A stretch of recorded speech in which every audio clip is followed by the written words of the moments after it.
welcome back to CVT, Car Videos and Talk Shows.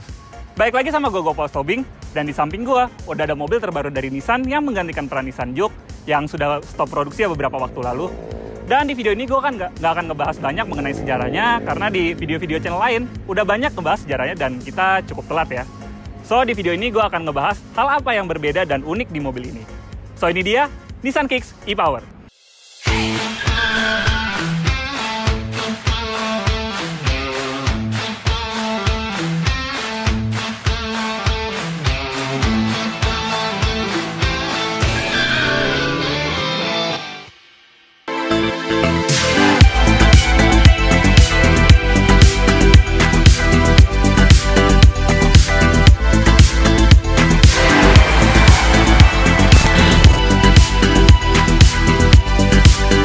Ya, Nissan Kicks merupakan hybrid termurah. Oke, beberapa waktu lalu gelar tersebut merupakan milik Corolla Cross. Tetapi Nissan hanya memberikan waktu 1 bulan untuk Toyota menggunakan panggung tersebut dan langsung direbut saja oleh Nissan Kicks ini. Kalau Corolla Cross tidak mencapai 500 jutaan, 490 jutaan, masih terlalu mahal buat kalian? Mobil ini bisa menjadi pilihan buat kalian. Harganya cukup 450 juta dengan kembalian sejuta. Ya, jadi mobil ini merupakan hybrid termurah. Ya, kita bahas bagian depannya.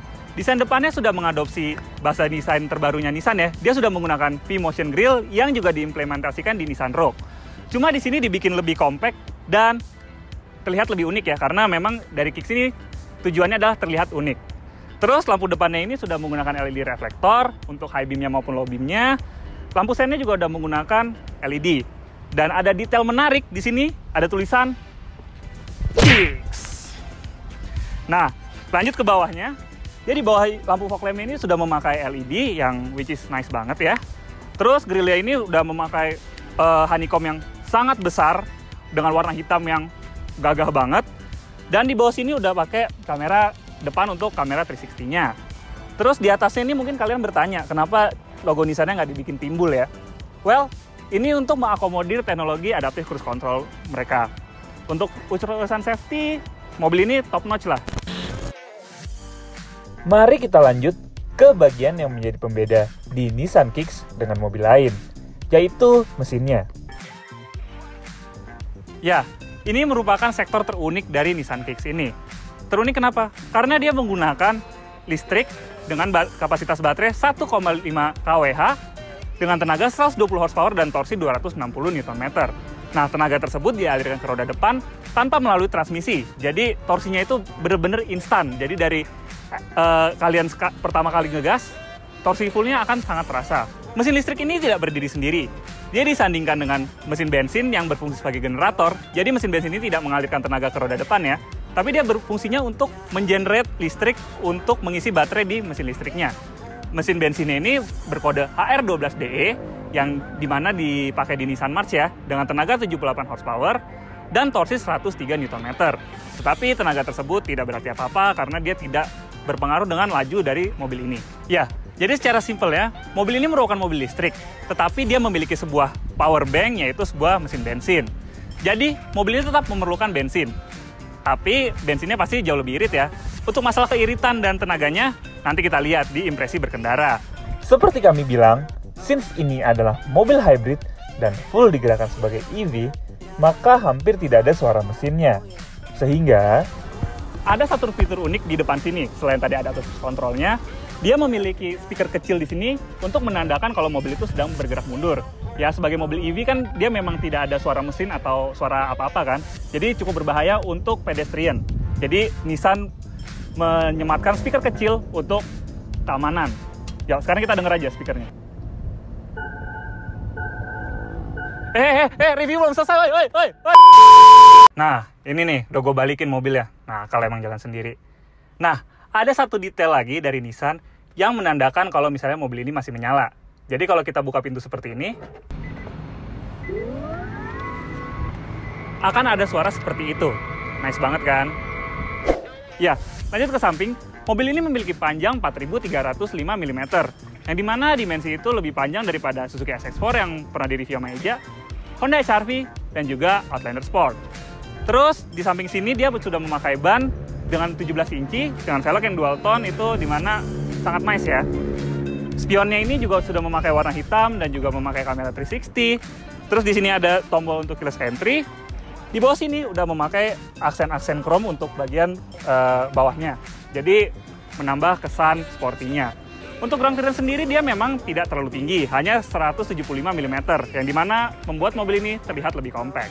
Untuk atapnya sendiri dia sudah menggunakan desain floating roof yang dimana dibikin warna kontras ya, jadi membuat mobil ini terlihat tidak terlalu kecil tapi tetap compact. Dan di atas ini sudah ada roof rack, dan di belakangnya sudah ada shark fin antena. Ya, lanjut ke belakang, dia dari belakang memang terlihat seperti Nissan X-Trail ya, Nissan X-Trail yang dikecilkan. Dia memiliki bahasa desain yang sama, dari lampunya dia memakai bumerang LED, jadi kalau malam itu dia terlihat bentuknya seperti bumerang yang nice banget. Dan lampunya pun sudah full LED, dari lampu remnya, tadi lampu senjanya, lampu sennya, dan juga lampu mundurnya. Dan di bawahnya lagi ini ada tulisan Nissan Kicks yang besar, dan dia menonjolkan teknologi yaitu e-power dengan emblem yang sangat besar. Dan ini di belakangnya udah pakai cladding yang dikasih sewarna body, dan di atasnya sudah ada sensor parkir yaitu 4 titik. Lanjut kepada bagian bagasinya, ya, ia belum dilengkapi power tailgate. Begitu terbuka, ia memiliki kapasitas bagasi 423 liter. Jelas, bukan yang terbaik di kelasnya. Namun masih cukup untuk mengakomodir 3 koper ini. Dan juga, ia masih bisa dapat ditambahkan dengan melipat baris 2-nya. Namun ada yang disayangkan di bagian bawah bagasinya. Karena Nissan Kicks hanya disematkan tire repair kit saja. Bahkan tidak ada ban serep space saver sekalipun. Setelah bahas eksteriornya, sekarang kita lihat interiornya. Tapi kayak biasa ya, sebelum kita lihat interiornya, jangan lupa like video ini, subscribe ke YouTube channel CVT Indonesia, dan jangan lupa main-main ke Instagram kita di @cvt.indonesia. Yuk, sekarang kita lihat interiornya. Ya, joknya di belakang sini sudah dilapis kulit dan juga sudah memiliki 3 headrest ya. Tapi sayangnya dia belum punya armrest tengah sini. Dan di door trimnya ini sudah memakai material soft touch, jadi tangan kanan kalian tuh kalau nyender di sini enak banget. Yang enak lagi, even untuk gua yang tingginya 182 cm, gua tetap mendapatkan legroom, footroom, dan headroom yang baik. Selain itu, juga terdapat USB charging port. Nah, tapi kan tadi gue bilang joknya sudah lapis kulit, tetapi hanya dilapis kulit saja. Kalau kita lihat lebih detail lagi, joknya ini kalau kalian masukkan tangan kalian ke sini, kalian masih bisa merasakan bahan-bahan fabric. Dan di sini itu ada seperti resleting yang menandakan kalau joknya ini disarung ya. Tapi nggak apa-apa, karena sarungnya ini memiliki kualitas yang sangat baik dan jauh lebih baik jika dibandingkan dengan sarung jok gratisan yang ada di dealer. Ya, lanjut ke interior depan. Pertama, gua disambut dengan desain dashboard yang sama dengan di Nissan Mas luar negeri ya. Di sini bahannya udah premium, udah ada jetan-jetan asli dan juga ada soft touch. Tapi sayangnya di atas ini masih plastik biasa, meskipun pilihan warnanya cukup bagus ya, jadi nggak terlihat murahan. Dan di depan sini udah ada 2 tweeter dan 1 mid-bass. Jadi total speaker mobil ini ada 7. Untuk pengaturan setir sendiri dia udah tilt dan juga teleskopik. Terus untuk speedometernya sendiri dia cukup unik ya. Dia 60% digital dengan informasi yang cukup banyak ya. Dia bisa menginformasikan berapa sisa bensin kita dan juga berapa sisa baterai yang untuk menggerakkan mobil ini. Di sampingnya dia pakai indikator penanda kecepatan yang masih analog. Terus kayak gue bilang tadi, dia sudah keyless entry. Nah, kunci itu bentuknya seperti ini. Dia akan berbasis dengan desain yang sekarang ya. Dan juga mirip kayak SX4 ya, dulu. Mungkin vendornya sama. Terus di depan sini dia udah ada drive select ya. Kenapa gue bilang drive select? Ya, di mobil ini dia tidak memakai transmisi, dia cuma pakai drive select biasa ya. Nah, uniknya kalau mau masuk P ini kita harus pencet, terus kalau mau masuk N kita geser, tahan 2 detik, tapi masuk N, sementara kalau masuk drive dan reverse-nya dia seperti biasa.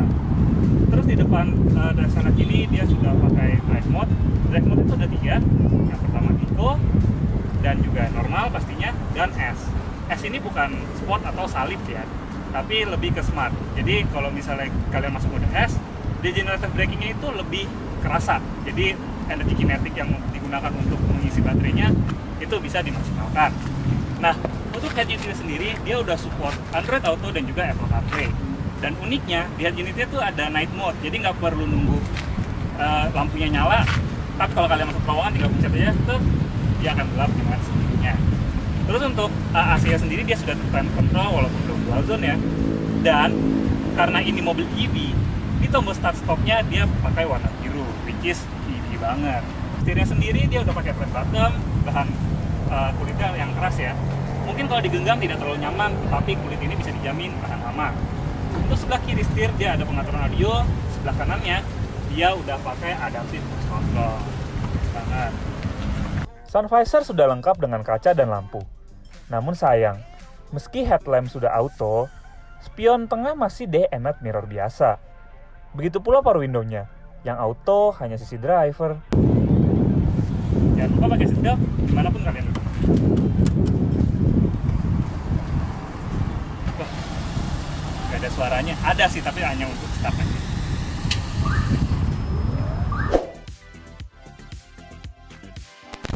Akhirnya gue merasakan impresi berkendara dari Nissan Kicks.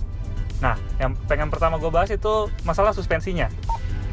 Ya, untuk masalah suspensi dia memang settingannya cukup stiff ya, jadi lebih keras dibanding rivalnya. Tapi untuk masalah handling, kalau gue manuver kayak gini nih, itu body roll-nya nyaris nggak berasa. Dan gue masih bisa merasakan feedback dari setir yang cukup baik, jadi nggak melayang seperti IPS pada umumnya. Dan kalau untuk nyetirnya sendiri, posisi nyetirnya jujur, ini sedikit terlalu rendah bagi gue, tapi masih dalam tahap wajar. Nah, kalau misalnya kalian juga ngerasa lebih rendah, setirnya masih bisa ditinggiin dan joknya masih bisa direndahin, tapi memang margin untuk disettingnya nggak terlalu banyak sih. Ya, pasti kalian penasaran dengan sistem e-power di Nissan Kicks ini. Ya, sistem e-powernya ini dia memang masih disandingkan dengan mesin bensin. Tetapi mesin bensinnya itu hanya untuk memutar puli agar memberi tenaga ke mesin listriknya. Jadi dia hanya mengisi daya, tapi tidak mengalirkan tenaga ke roda depannya. Nah, kayak yang gue bilang tadi, karena dia memiliki teknologi seperti itu, dia memiliki instant torque. Jadi kalau misalnya kita bejek kayak gini, torsinya langsung kerasa. Jadi nggak ada lek-lekan lagi tuh. Nah, oleh karena itu, dia memiliki efisiensi yang sangat baik.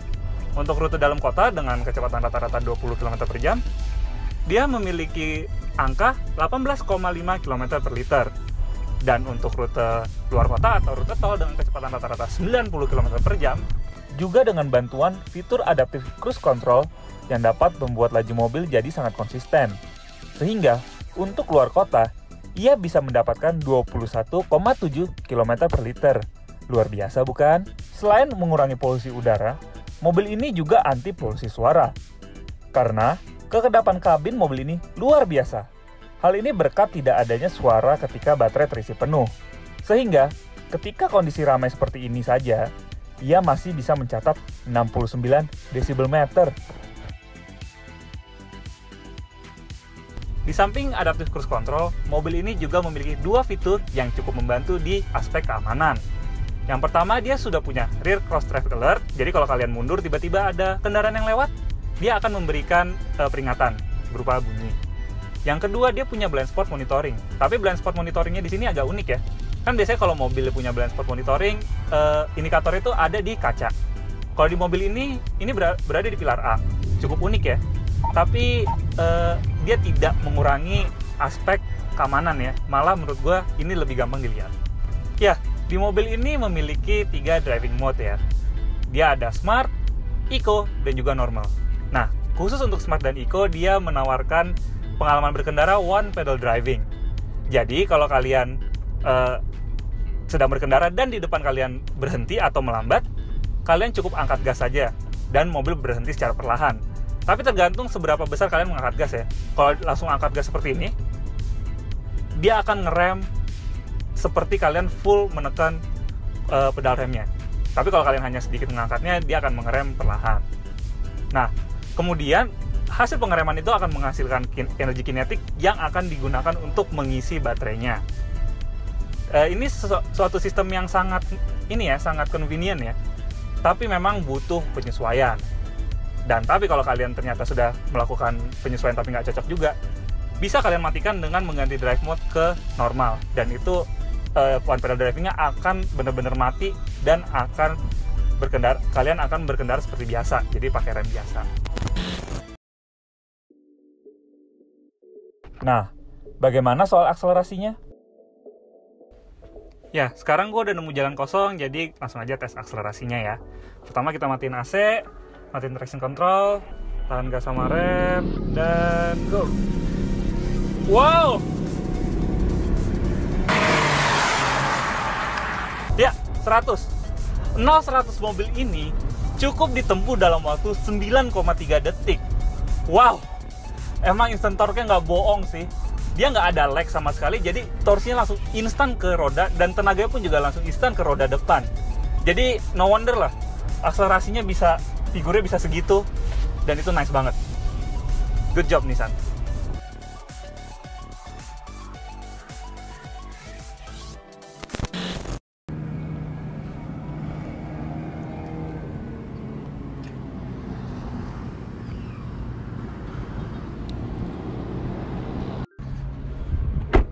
Ya, sampai kita di bagian kesimpulan dari Nissan Kicks. Ya, bisa gue simpulkan bahwa mobil ini merupakan mobil yang paling siap untuk elektrifikasi di Indonesia. Karena apa? Untuk kalau kalian berargumen mobil full elektrik, ya, secara infrastruktur kita belum siap dari segi charging port dan juga dari range-nya. Banyak mobil listrik yang range-nya masih di bawah 400 km-an. Mungkin kalian akan berargumen, masih ada mobil hybrid. Ya, mobil hybrid itu memiliki sensasi berkendara yang jauh berbeda jika dibandingkan dengan mobil elektrik. Di Nissan Kicks ini, kalian sudah mendapatkan sensasi berkendara mobil elektrik dan tidak perlu khawatir soal range. Karena apa? Dia masih memiliki generator bensin yang dimana bisa mencharge mobil kalian di jalan tanpa harus mencari charging port lagi. Jadi bisa gue simpulkan, Nissan Kicks ini adalah suatu gerbang yang paling pas untuk menuju elektrifikasi dunia otomotif. Oke, sekian review dari gue Gopas Tobing. Jangan lupa like video ini, subscribe ke YouTube channel kita, dan main-main ke Instagram kita di @cvt.indonesia. Gopas Tobing, pamit dulu.